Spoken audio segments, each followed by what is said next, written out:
Hey guys, welcome to the Photo Crafter. Today we're going to make a crown. It's Easter themed, but you could easily change all the colors out to make it geared more towards fall or more towards winter. So with that in mind, let's get started. Now here's a list of the supplies you're going to need.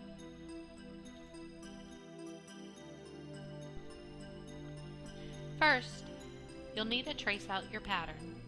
If you can't figure out how to cut this pattern, I'm going to try to make a PDF to attach to this tutorial so you don't have to worry about that.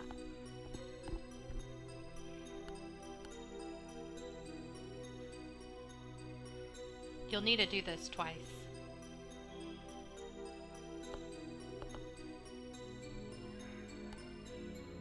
On this area, you don't want to glue it down.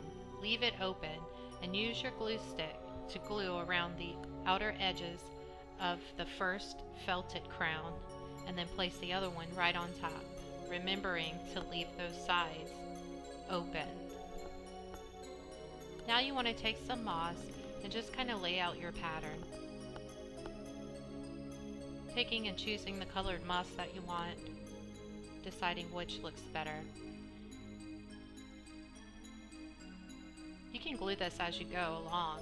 I decided not to in this case, just to kind of place it and see if I liked it there before I glue it on.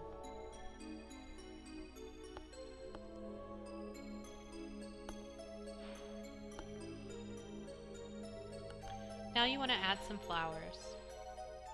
We do this because we want to add the largest pieces first.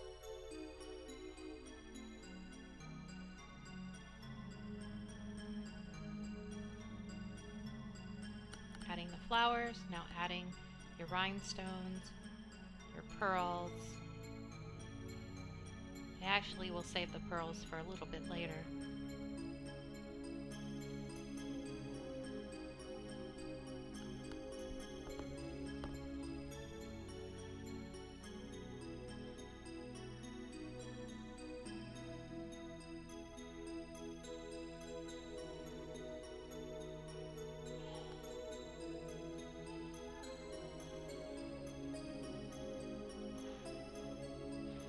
Hot gluing them on now, putting the moss down permanently with a hot glue gun.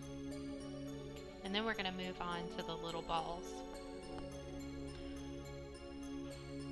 I didn't mention before, but the balls that we're going to use are the floral stems from the floral stem department at your hobby store. Come in a huge sprig. I'm going to show you that now.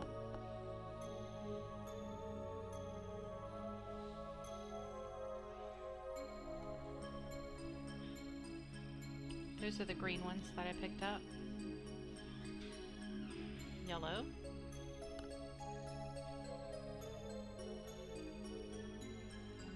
Now the multicolored pastel.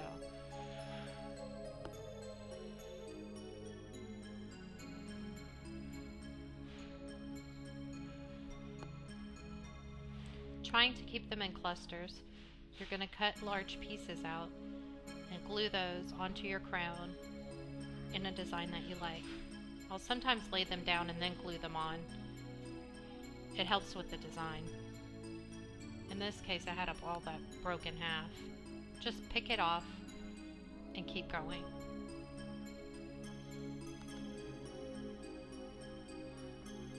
The tweezers. You're going to need tweezers because you don't want to burn your hand. Putting your tiny balls that you have to put down one by one without tweezers could result in a burn. So just try to fill in all the holes, all the spaces, using your creativity. This is where you get to just craft and listen to music and just kind of enjoy your time crafting.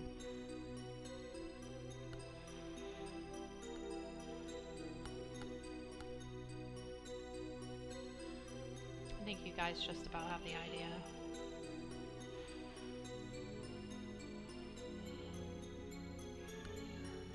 Those green ones were great for filler. They were smaller than the other balls, and they stayed in little clusters. really great for shoving them into little crevices that had a little white patch showing through. And